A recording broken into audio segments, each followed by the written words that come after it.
For 47 years, I believed I knew my husband. Then one Tuesday morning, I found a photograph in his jacket pocket. A woman I'd never seen, a smile I'd never witnessed. What I didn't know then was that he'd been building a life behind my back for 6 years, a house on the other side of town, a future that didn't include me, and the whole time he was funding it with money that legally belonged to me. He just didn't know it yet. Before we begin, hit that subscribe button. You won't want to miss how this ends. When you reach 70, people assume your life has already settled into its final shape. They imagine quiet mornings, familiar routines, and a kind of peaceful certainty about the people beside you. For most of my life, I believed that too. My name is Eleanor Hayes, and for 47 years I was married to a man named Daniel. For nearly 5 decades, Daniel and I shared the same house, the same dinner table, and the same bed. At least, that's what it looked like from the outside.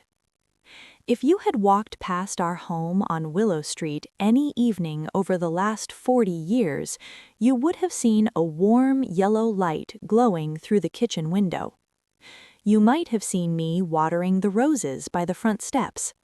And if the timing was right, you would have seen Daniel sitting at the dining table reading the newspaper while I finished preparing dinner. To anyone watching, we looked like the kind of couple people quietly admire. Stable, dependable, comfortably ordinary. And for most of my life, I believed we were exactly that. Daniel and I met when I was 23. I still remember the first time he smiled at me across a crowded church fundraiser.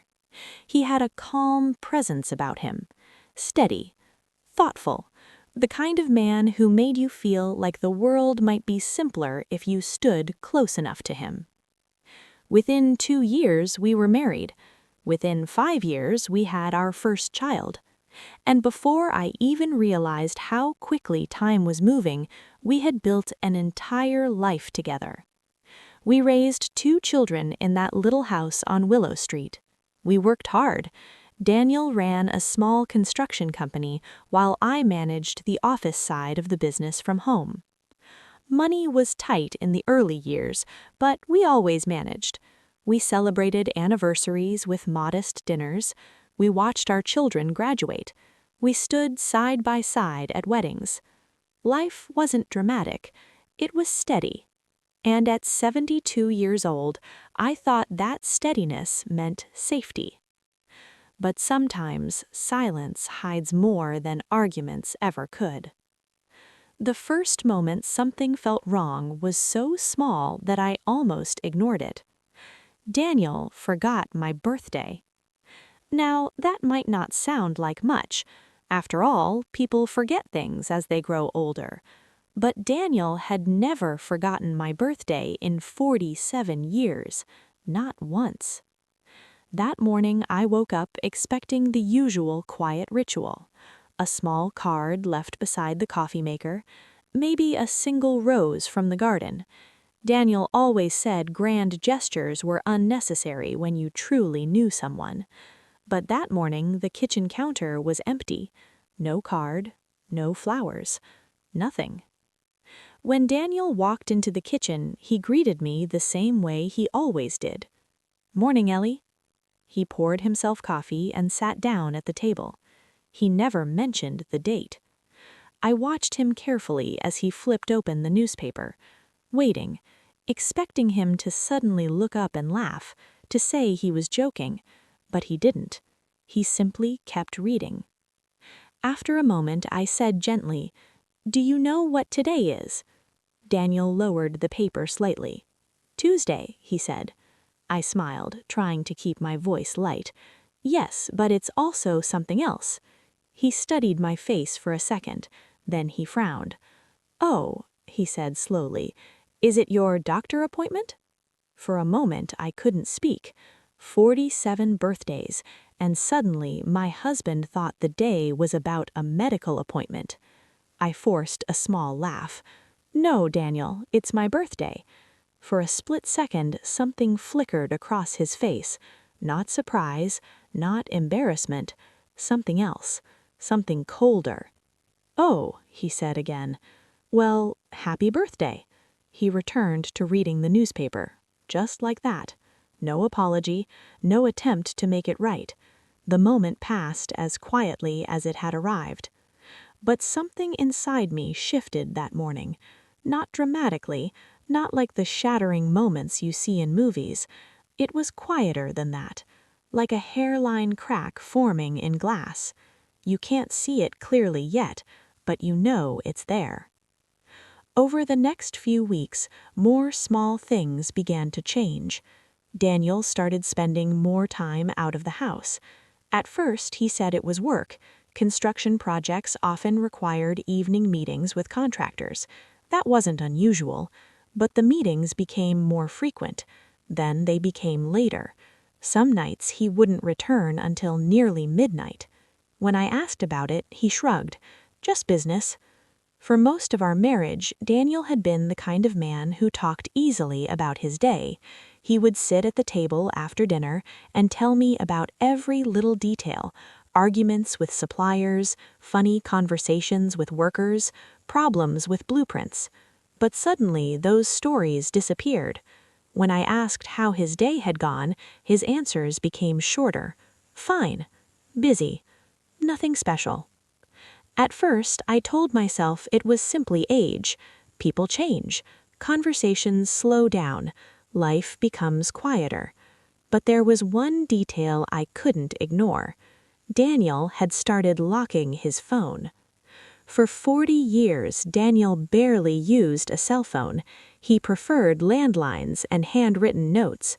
Technology irritated him. But now he carried that phone everywhere, even around the house. And one evening, as he stood near the sink washing a coffee mug, the screen lit up with a message. I wasn't trying to read it. I truly wasn't. But the name appeared clearly before the screen dimmed. Lena, just that, one name, short, familiar, and completely unknown to me. I dried my hands slowly and asked as casually as I could, "Who's Lena?" He didn't even look up. "Client." His answer came too quickly, too smoothly. Something in my chest tightened. "New client?" I asked. "Yes." "What kind of project?" Daniel finally turned around. For the first time in our conversation, his expression changed. His eyes narrowed slightly. "Ellie," he said quietly, "why are you interrogating me?" The word struck me harder than I expected. Interrogating. I hadn't asked anything unusual, just normal questions between husband and wife. "I'm not interrogating you," I said softly. "I was just curious." Daniel stared at me for a moment longer. Then he picked up his phone from the counter. "Don't worry about it," he said, and he walked out of the room. That night, lying in bed beside him, I stared at the ceiling for hours, listening to the slow rhythm of his breathing. For 47 years, that sound meant comfort. Now it felt strangely distant, and somewhere deep inside me, a quiet thought began to form. Not an accusation, not a conclusion, just a question. How much of my life had I truly understood, and how much had I simply assumed was true because it was easier to believe? I didn't sleep at all that night, because something told me that the quiet life I'd trusted for nearly half a century was beginning to unravel, and I had no idea how much it was about to change. The strange thing about long marriages is that you become experts at overlooking uncomfortable details, not because you are foolish, but because your life is built on thousands of shared memories, and it feels almost impossible to imagine those memories sitting beside a lie. For several days after I saw that name on Daniel's phone, I tried to convince myself it meant nothing. A client, a business contact, a misunderstanding. I kept repeating those explanations in my mind the way people repeat prayers when they're afraid of what silence might reveal. And for a while, life on Willow Street continued exactly as it always had. The same quiet mornings, the same evening dinners, the same soft ticking of the clock above the kitchen doorway. But once doubt enters a room, it never really leaves. You start noticing things that once seemed invisible. For instance, Daniel began dressing differently. Now, that might sound like a small detail, but after 47 years of marriage, you know your husband's habits almost better than your own. Daniel had always preferred comfortable clothes, flannel shirts, old sweaters, practical shoes that had probably seen more construction sites than living rooms. But one Tuesday afternoon, I watched him standing in front of the hallway mirror, adjusting a dark blue jacket I had never seen before. He smoothed the collar carefully, the way a younger man might prepare for a first date. "New jacket?" I asked from the kitchen doorway. Daniel glanced at me in the mirror. "Oh," he said casually, "picked it up last week." "That's nice," I replied. He didn't say where he bought it, he didn't ask if I liked it. Instead, he grabbed his keys and headed toward the front door. "Meeting tonight," he said. "What time will you be home?" I asked. He paused for half a second. "Late." The door closed before I could ask anything else. That evening, I ate dinner alone. The chicken I had prepared sat untouched on the other side of the table. By the time the clock reached 10, I wrapped Daniel's portion in foil and placed it in the refrigerator. Midnight came and went. At 1 in the morning, I was still awake. When the front door finally opened, I heard something I hadn't heard in years. Daniel was humming, softly, carelessly, almost cheerfully. It was such a strange sound that I sat up in bed immediately. When he entered the bedroom, he seemed surprised to see me awake. "You're still up?" he asked. I couldn't sleep. He placed his jacket on the chair beside the dresser. For a brief moment, a scent drifted through the room, a light floral perfume, not mine. I said nothing. Instead, I turned off the lamp and lay back down. Daniel climbed into bed beside me and fell asleep within minutes. But the smell of that unfamiliar perfume lingered in the darkness, like a quiet accusation. The next morning, I made a decision. Not a dramatic one, just a small, careful step. After breakfast, Daniel left for work as usual. I waited until his truck disappeared at the end of the street. Then I walked into the bedroom and picked up the jacket from the chair. My hands felt strangely calm, as though some part of me had already accepted that the answers I might find would change things. I slipped my fingers into the inside pocket. At first, there was nothing, just a folded receipt from a gas station. But in the outer pocket, I found something else. A small white envelope, no stamp, no address, just Daniel's name written across the front in neat handwriting. For a long moment, I simply stared at it. Part of me wanted to put it back exactly where I had found it, to pretend I had never seen it. But another part of me, the quieter, stronger part, knew that pretending had already cost me too much time. I opened the envelope carefully. Inside was a single photograph. The picture showed Daniel sitting at a restaurant table. Across from him sat a woman I had never seen before. She looked younger than me by at least 15 years, maybe more. She had dark hair that fell over one shoulder and a bright smile aimed directly at Daniel. But it wasn't her smile that unsettled me, it was his. Daniel looked different, relaxed, engaged, the way he used to look at me years ago when we were still discovering each other. The photograph felt heavier in my hands than it should have, not because of the woman, but because of what it suggested. A whole separate life could exist in a few quiet hours after dark, a life I had never been invited to see. I placed the photograph back into the envelope and returned it to the jacket pocket. Then I hung the jacket exactly where Daniel had left it.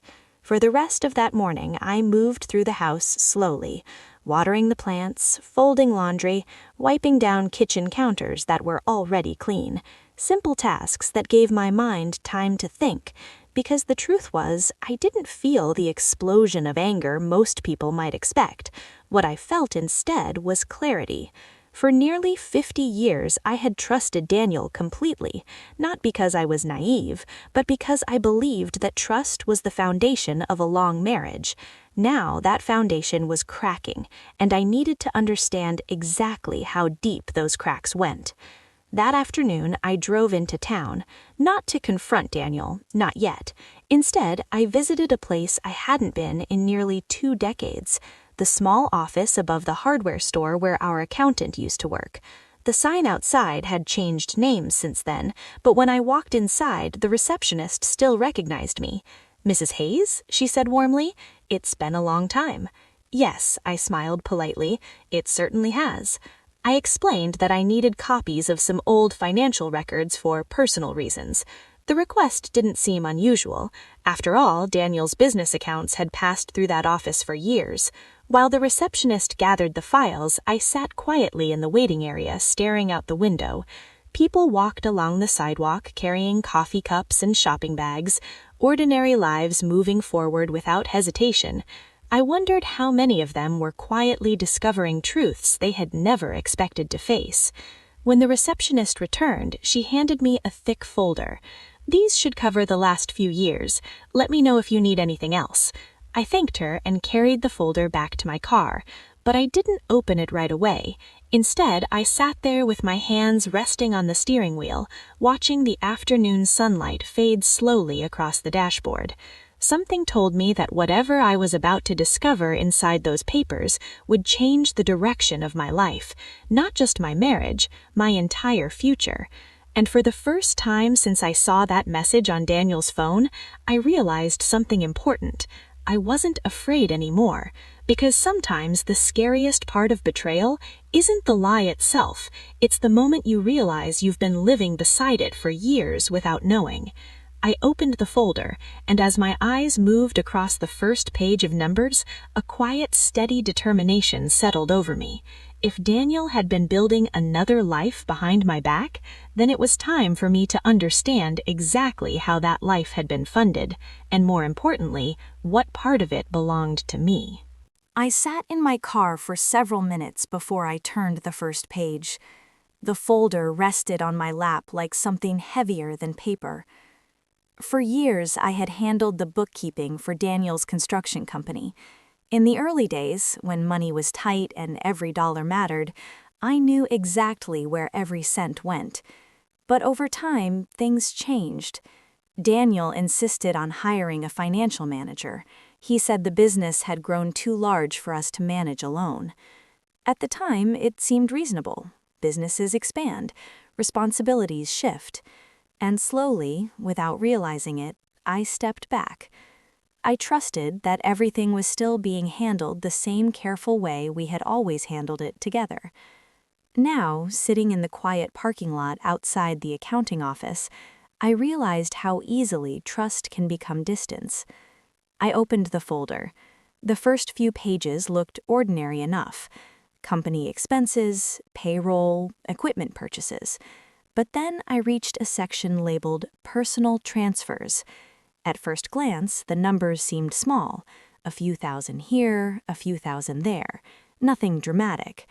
But when you spend most of your life balancing books, you develop a particular instinct. Numbers begin to speak, and what these numbers were saying felt deliberate. Every few months, small transfers had been moved out of one account and into another. Always the same receiving account, always an amount small enough that most people would never question it. I turned the page. The same account appeared again, and again, and again. By the time I reached the last sheet, my chest felt strangely tight, because when I added the numbers together in my head, they formed a total far larger than I expected. Nearly $200,000. Quietly moved, carefully spaced apart, over the last 6 years. For a moment, I simply stared at the page. The parking lot outside remained perfectly ordinary. A man walked past carrying a toolbox. A young couple argued softly near their car. Life moved normally while my entire understanding of the last decade slowly rearranged itself. Daniel had not just been lying, he had been planning, and plans like that take time. I drove home slowly, not because I felt overwhelmed, but because I felt something very different. Calm. The kind of calm that appears when confusion finally begins turning into clarity. By the time I reached Willow Street, the afternoon sun had already begun sinking toward the rooftops. The house looked exactly the same as it always had. The white paint, the rose bushes beside the porch, the wind chime hanging near the front door. I unlocked the door and stepped inside. Silence greeted me. I placed the folder on the kitchen table and poured myself a glass of water. For years, this room had been the center of our lives. Children doing homework at the table, birthday cakes cooling on the counter, holiday dinners filled with laughter.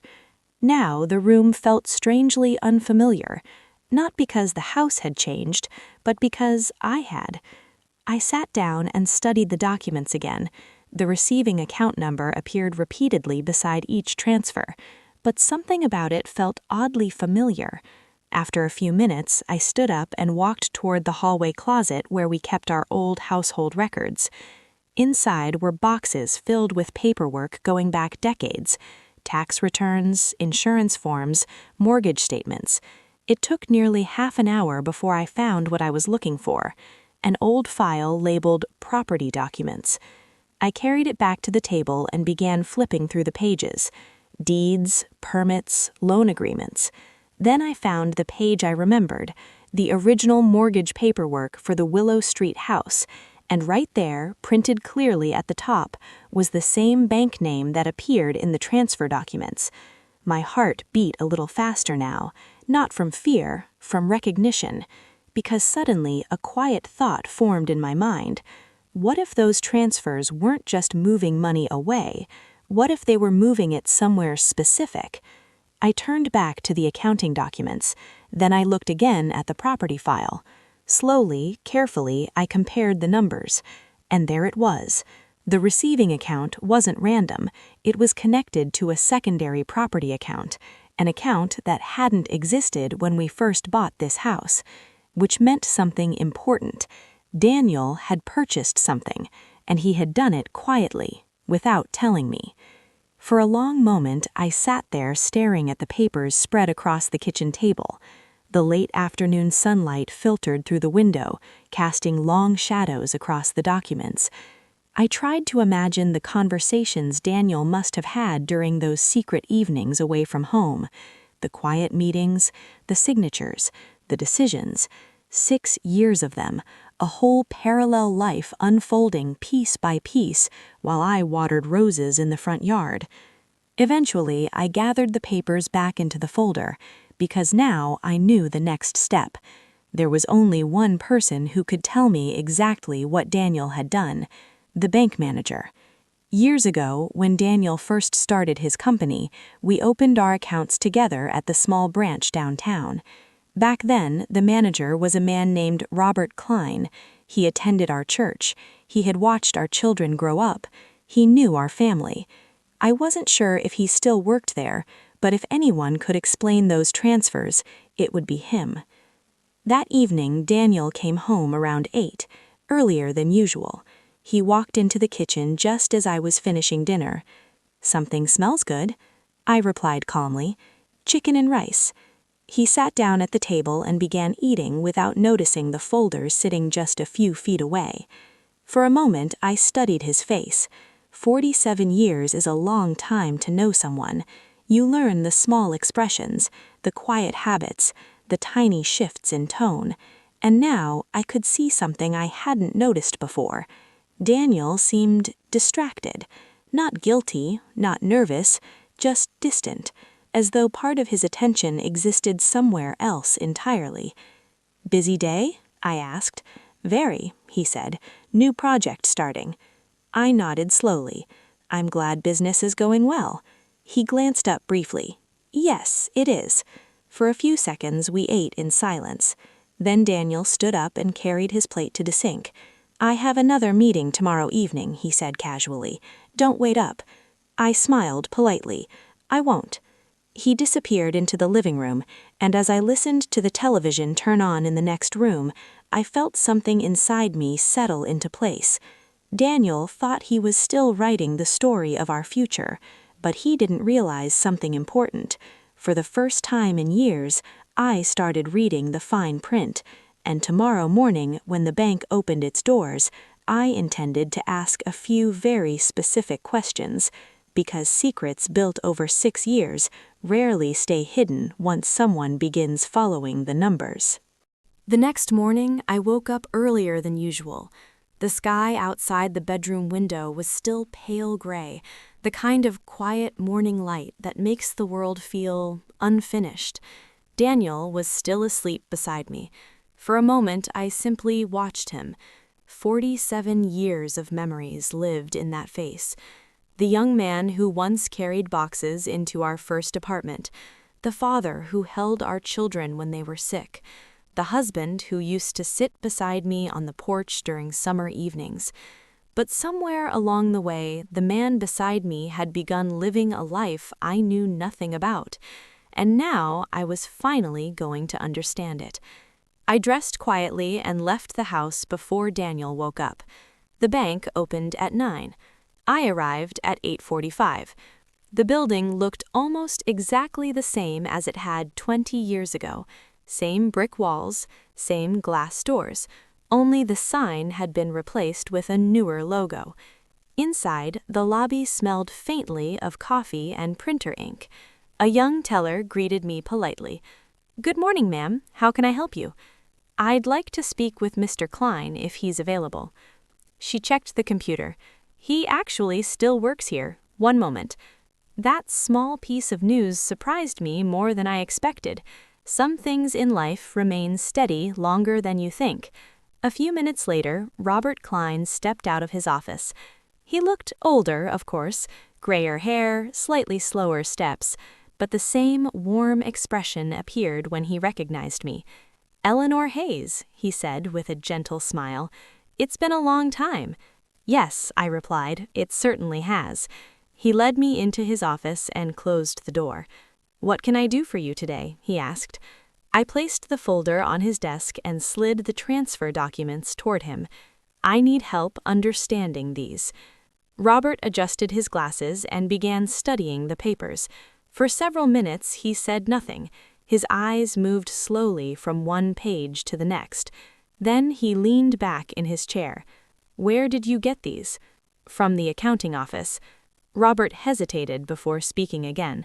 "You're Daniel's wife, correct?" "Yes." He folded his hands carefully. "Then I suppose you deserve the truth." A strange calm settled over me as he opened a drawer and removed another folder. He placed it beside the papers I had brought. "This account," he said, pointing to the transfer numbers, "has been active for about 6 years." I gathered that. Robert nodded slowly. "The funds were used to purchase property." I suspected that. He turned the folder around so I could see the document on top. A property deed. The address, printed in the center of the page, meant nothing to me. It was on the other side of town, a small residential street I had never visited. Daniel had bought a house, quietly, carefully, without ever telling me. But that wasn't the part that made Robert pause. He tapped the top of the document gently. "You should look at the ownership line." I lowered my eyes to the printed names. For a moment, I thought I was reading it wrong, because the document listed 2 owners. The first name was Daniel Hayes. The second name was someone else, Lena Morales, the same name I had seen on his phone. A young woman, a restaurant photographed, and now a house. I sat there silently for several seconds, not because I was shocked, but because the truth had finally become clear enough to hold in my hands. Robert cleared his throat carefully. "There's something else you should know." I looked up. "Go on." "The account used to purchase this property isn't technically Daniel's." My eyebrows lifted slightly. "What do you mean?" Robert pointed to the account number again. It was created as a secondary holding account when your mortgage was refinanced 22 years ago. Yes, I said slowly. I remember that. Robert nodded.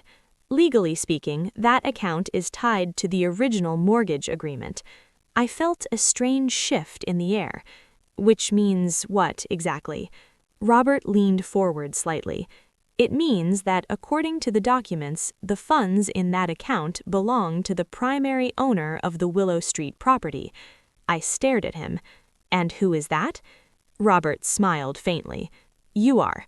For a moment, the room felt perfectly still. All those small transfers, all those quiet deposits. Daniel believed he had been moving money away from our marriage, but legally, he had been placing it inside an account that existed under my ownership structure. Robert slid the deed toward me again. If you choose to pursue legal action, he said gently, this property could be considered part of your assets. I couldn't help it. A small laugh escaped me. Not a bitter laugh, not an angry one. Just the quiet sound of someone finally understanding the strange shape of fate. Daniel had spent 6 years building a secret life, and unknowingly, he had funded it with money that legally belonged to me. I left the bank shortly after that. The morning sun had fully risen now, warming the sidewalk outside. As I walked to my car, I felt lighter than I had in months. Because the truth, no matter how painful, has a way of returning power to the person who finally sees it. That evening, Daniel came home at his usual hour. He hung his jacket on the chair and turned on the television. Everything seemed normal, but this time I saw the room differently, because the silence between us no longer belonged only to him. It belonged to me as well. And soon, I would decide exactly what to do with it. Before going to bed that night, I stood on the front porch for a moment. The roses moved gently in the evening breeze. For 47 years, this house had been the center of my life. Now it was something else too, a reminder that patience can sometimes reveal truths anger never could. And tomorrow, I would be calling a lawyer, not to fight, but to finally write the ending of my own story.